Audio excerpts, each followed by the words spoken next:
मिलाया जाए। 6 षड्रिपु, 5 प्रपंच, 4 अंतकरण चतुष्टय, 3 रजोगुण, 2 अद्वैत, तो उन सब की टोटल आती है 20।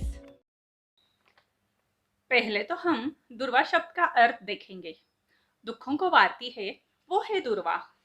लेकिन श्री भगवान गणेश जी को 21 दुर्वा क्यों चढ़ानी चाहिए, ना कम ना ज्यादा? आइए जानते हैं इसके बारे में इस वीडियो में। नमस्कार दोस्तों, स्वागत है आप सबका मेरे YouTube चैनल संस्कृति में।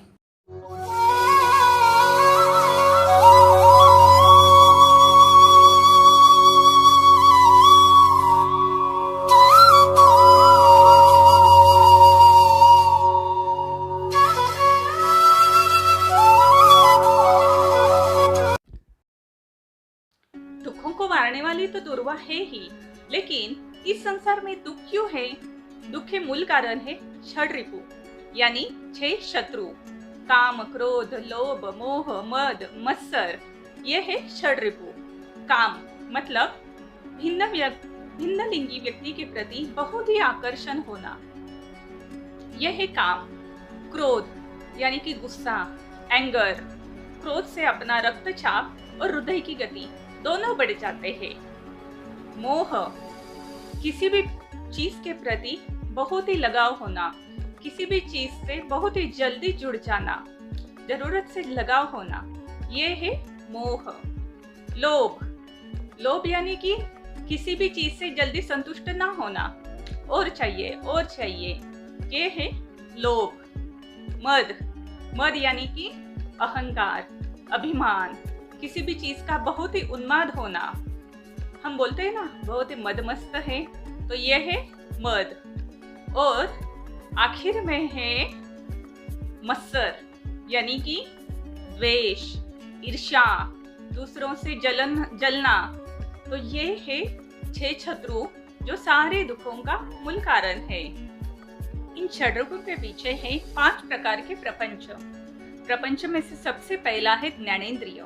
ज्ञानेंद्रिय मतलब हमारे आंखें, नाक, कान, जीभ, त्वचा, ये हमारे शरीर के 5 अंग हैं, जिसकी वजह से अपने शरीर को बाहर चढ़ने वाली विविध चीजों का ज्ञान होता है। दूसरे नंबर पर आते हैं कर्मेंद्रिय। 5 प्रकार के कर्मेंद्रिय है मुंह, हाथ, लिंग, गुदद्वार और पैर, जिसकी मदद से हमारा शरीर विभिन्न प्रकार के काम करता है।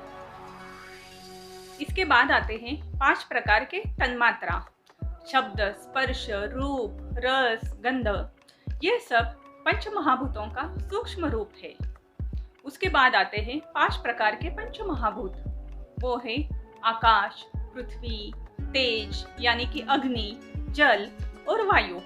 इन्हीं पंच महाभूतों से अपना शरीर बनता है। और सबसे आखिर में आते हैं पंच प्राण। पंच प्राण में आते हैं अपान, समान, प्राण, व्यान एंड उदान। पंच प्राण में सबसे पहले आता है अपान।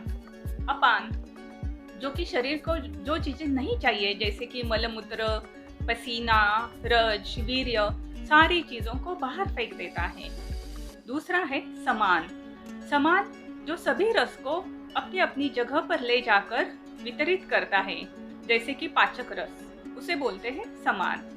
तीसरा है प्राण, जो आहार और श्वास को खींचता है और शरीर में बल का संचार करता है, उसको बोलते हैं प्राण। चौथा है उदान, जो शरीर को उठाए रखता है, कड़क रखता है और उसे गिरने नहीं देता, उसे बोलते हैं उदान। और सबसे आखिर में आता है व्यान। व्यान जो कि पूरे शरीर में संव्याप्त है, जैसे कि श्वास, प्रश्वास, रक्त संचार, तंतु आदि के माध्यम से पूरे शरीर पर नियंत्रण बनाए रखता है, उसे कहते हैं प्राण, व्यान। तो ये है हमारे पंच प्राण।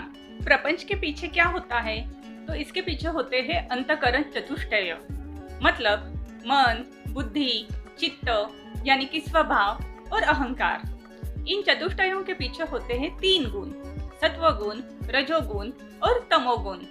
सत्वगुण का संबंध पवित्रता से है, दया भाव करुणा से है।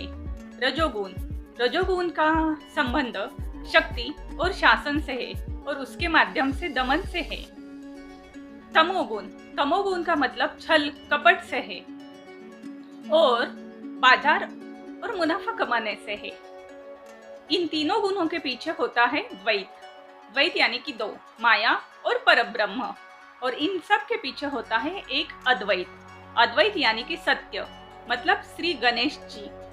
अगर इन सब को मिलाया जाए, 6 षड्रिपु, 5 प्रपंच, 4 अंतकरण चतुष्टय, 3 रजोगुण, 2 अद्वैत, तो उन सब की टोटल आती है 20, और उसमें अगर एक अद्वैत मिलाया जाए तो उसकी टोटल आती है 21।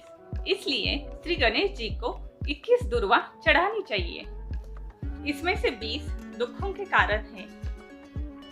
उन दुखों को दूर करने के लिए हम एक अद्वैत को 21 दुर्वा चढ़ाते हैं।